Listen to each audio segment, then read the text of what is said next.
and thank you for tuning in. So this morning, actually last night, I was doing a video on Stay Calm, Make Connection, because this was the message that was coming through. And for some reason, the video didn't record. It was saying something about slow connection, which was really funny. So then this morning, I was like, okay, maybe the messages coming through for that video were more intended for me, my own personal healing process, so I can deliver a better message this morning. So the thing that was coming up with the Stay Calm, Make Connection, I don't know if you guys have seen the movie Elemental, but in the movie Elemental, it's about fire, air, water, wood, and it talks about these are the various elements. And there's this thing where like the fire and water can't be together because water puts fire out, right? And we know, if you've ever studied traditional Chinese medicine, alchemy, things like that, that fire and water can go together if they work together in the right ways. We can get steam, we can do all kinds of wonderful things with that, with those elements together. Anyways, in the movie, she says she has the tendency to lose her temper and she flares up. And when she does, she has this mantra that is, stay calm, make connection, stay calm, make connection. And this mantra is coming through because how many times have you, maybe anger isn't your thing, maybe you get really anxious or you get fearful, and we start to get worked up into our emotions, and then we start to disconnect. Maybe we're disconnecting from our relationship, we're disconnecting from friendships, we're disconnecting from our work, from our creative energy, from our connection with spirit, So with that being said, it's like when we're able to stay calm and stay in some sort of baseline in our emotion, then we're able to stay in connection. And this is the beautiful message coming through here. So what we want to look at, since we kind of are like, okay, that's the message coming through, why do we need to look at the cards? What's that going to do? So the reason why I like using the cards is because the cards have beautiful visualizations, and they come in and they help to kind of piggyback this message. And it also helps to give you additional information based upon how is this message special to you, because this is a collective reading.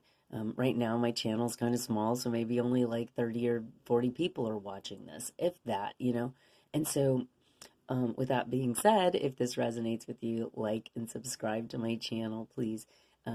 But anyways, because it gives us an opportunity to take a deeper dive into what can be causing, what emotions can be causing us to come out of connection.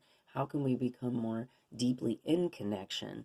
That's what the answers that we're looking for here. So that's what I'm going to ask, and then we're going to pull. So a bunch of cards came flying out here. If it's too many, I like just reshuffle.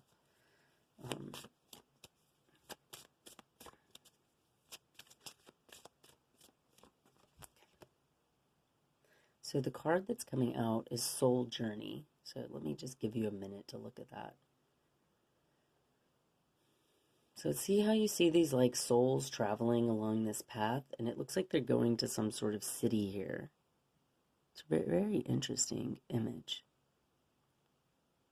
So the thing that comes up most strongly for me with this is that the idea of staying calm, making connection, the idea of being in connection is this idea of like, what is our soul journey? I think sometimes we get caught up in the humanness of things. Like even when we feel pressure from being late, we have the tendency to be like, and I gotta go, and we get into this anxiety and frustration space, and then we forget, like, why are we here? What is what is the sole purpose for being here? What is what are we doing here? Even sometimes like, I'll get frustrated with my daughter or something, and I'll be like, come on, we gotta go. Or, like I kind of put this force energy on her. And sometimes we do this with our partners and other people. And it's just like, but at the end of the day, the most precious gift that we have are those moments that we share with one another. And those moments we share is what builds a connection, right? And sometimes some of those connections may already be established through, like this deeper inner knowing, like a soul connection kind of thing. But even with that being said, we still have to cultivate our relationships.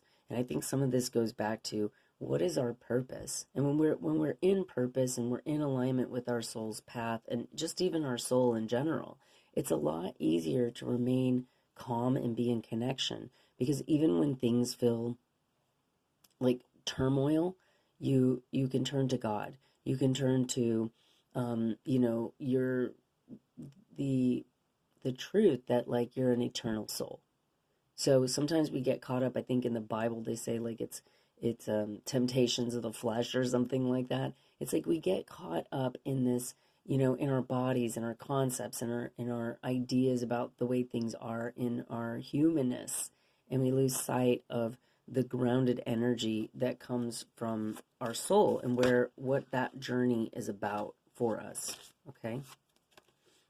So let's go ahead and pull another card here to just give us a little bit more information here. Okay, so this is going into an energy balance, all right?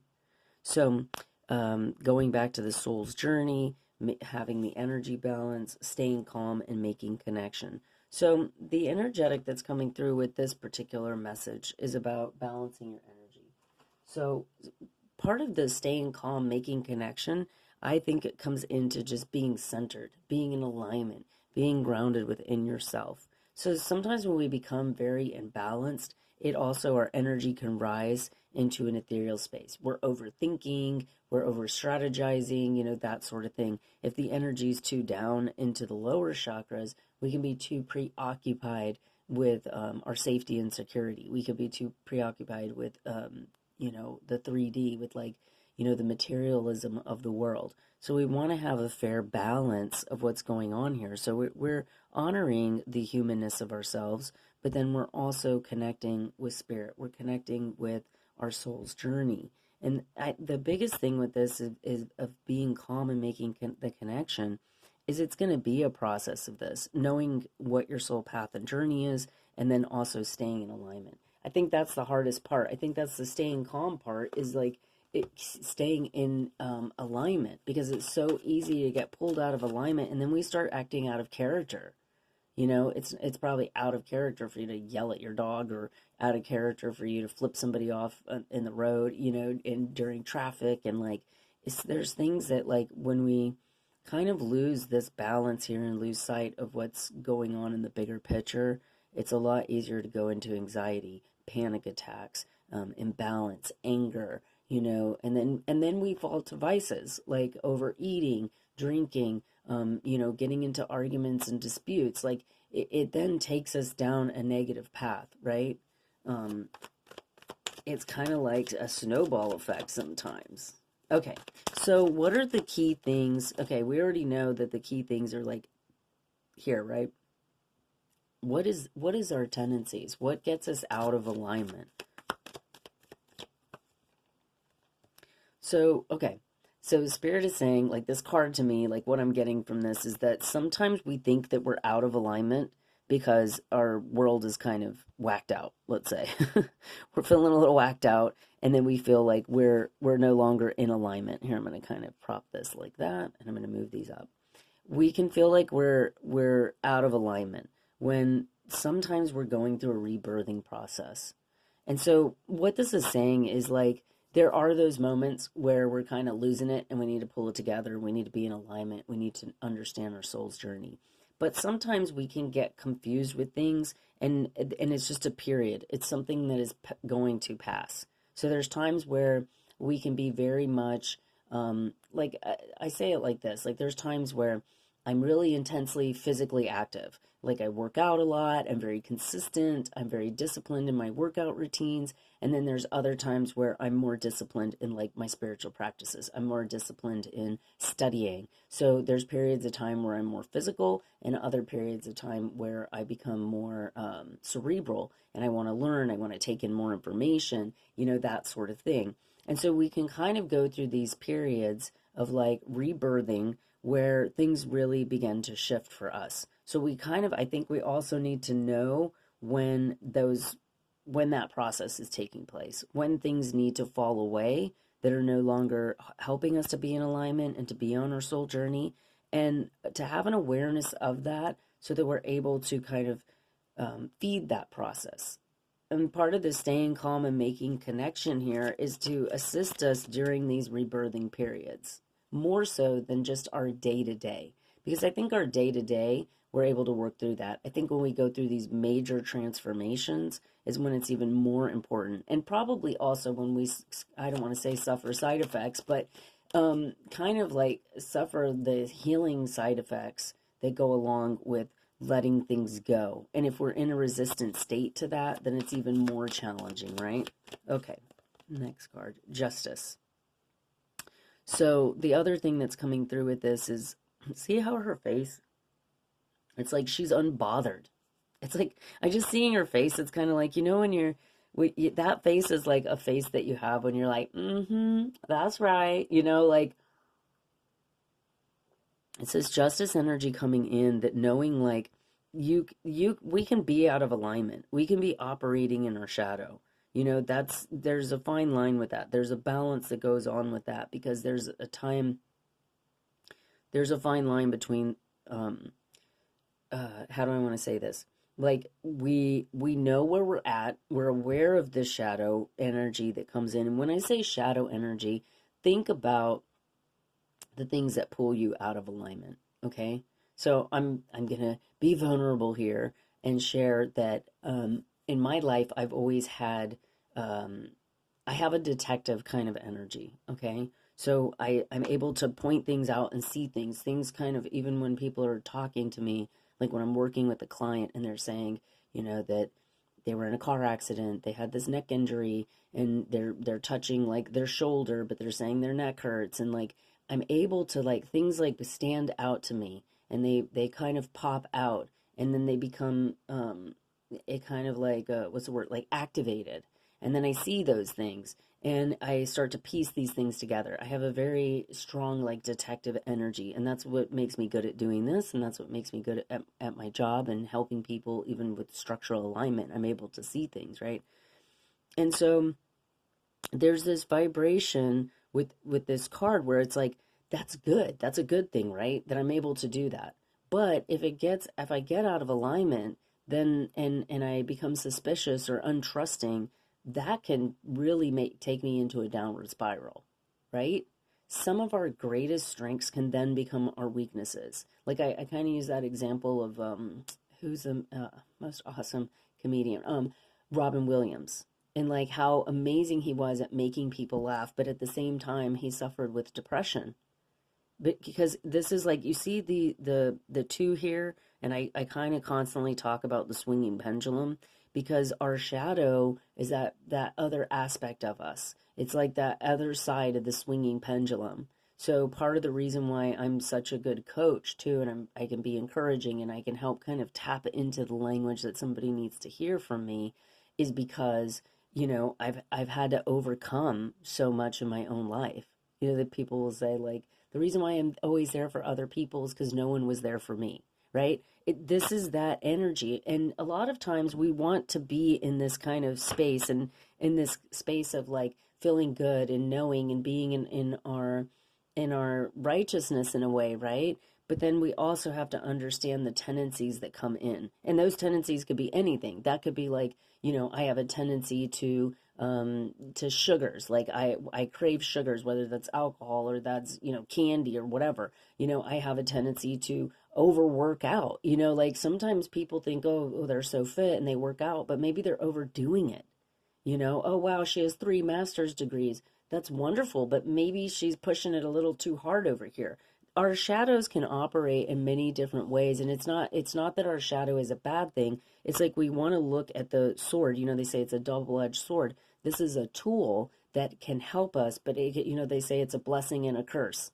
This is the energetic that we want to tap into, and it's only when we really start listening to ourselves and getting real on what those things are that we're able to kind of overcome them, to work through them, to find some sort of balance or baseline in between. And that's the biggest piece with the rebirthing, the transformational energy that comes from this card, which is the death card. And, well, it says right there, death and rebirth, but I couldn't remember it for some reason. And so this is part of staying calm and making the connection, kind of knowing when the shadow energy comes up. And I say shadow energy because sometimes we are attracting it outside of ourselves and we're seeing it. So, like, if you're in a relationship with somebody who's like verbally abusive to you, then it's like, are you verbally abusive to yourself? Now, that's not always the case. Sometimes you're very kind to yourself, so don't take that the wrong way. But I know for myself that, like, I beat myself up a lot internally. And so it's like, well, then why wouldn't I attract judgment and criticism from the outside? And sometimes you don't. Sometimes it's the opposite. Sometimes you're attracting very encouraging people that are like, no, you're amazing, you're doing a great job, like, da da da da da. And then internally, you're going at yourself, like, oh, sure, they're just saying that to make me feel better.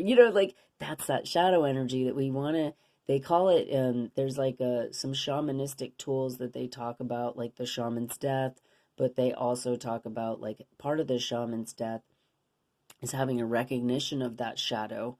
And they say, like, you got to go inside of yourself and, like, hunt that shadow, hunt those aspects of yourself, and confront them, confront those aspects. So if you're beating yourself up, you need to stop yourself in the moment and go, no, I'm not going to talk to myself that way. I deserve better. If there's, that addiction to whatever sugars or whatever we can't stop, there's a control issue there. We want to confront that and go, what's going on here? How can I shift that? How can I stay in alignment? How can I stay in, purpose here? And then by doing that, you're allowing transformation. And then the next card is the Eight of Wands. And this is all about movement and action. This is a community-oriented card, so you can see, like, a bunch of different wands coming together. This doesn't necessarily have to be. Like, you can have multiple projects that are coming together as one. This could also be different sparks of your chakras kind of coming into some sort of alignment to take action, to have movement. Now, typically after a transformational process like this, you're going to have action, because this is normally kind of keeps us at a standstill, which means that we can go through a period of not understanding, of waiting for, just that karmic justice to come through, waiting to kind of be on the up and up of things so that then we can move forward. Typically, rebirthing periods are more isolation periods. They're more periods where we're internal, we're processing, we're connecting more with, prayer, we're connecting more with, meditation and things like that, to get through the process, because this can sometimes be a painful process of purging, letting go. Like, dying and being reborn is not an easy process. It's like a painful process. And so then we wait for that justice to unfold to then be able to take action, to sometimes even to call others in to assist us in our process. So this has been your message for today. If it resonates with you, you like this, please like my channel, subscribe, hit the notification bell so you don't miss any readings. If you'd like to book a personal reading or healing session with me, please check out the link below. My website's there so you can see all the services and products that are provided through my company. And thank you so much for your time and your energy. I really appreciate this. I hope you have a beautiful and lovely day, and blessings. We'll see you in the next one.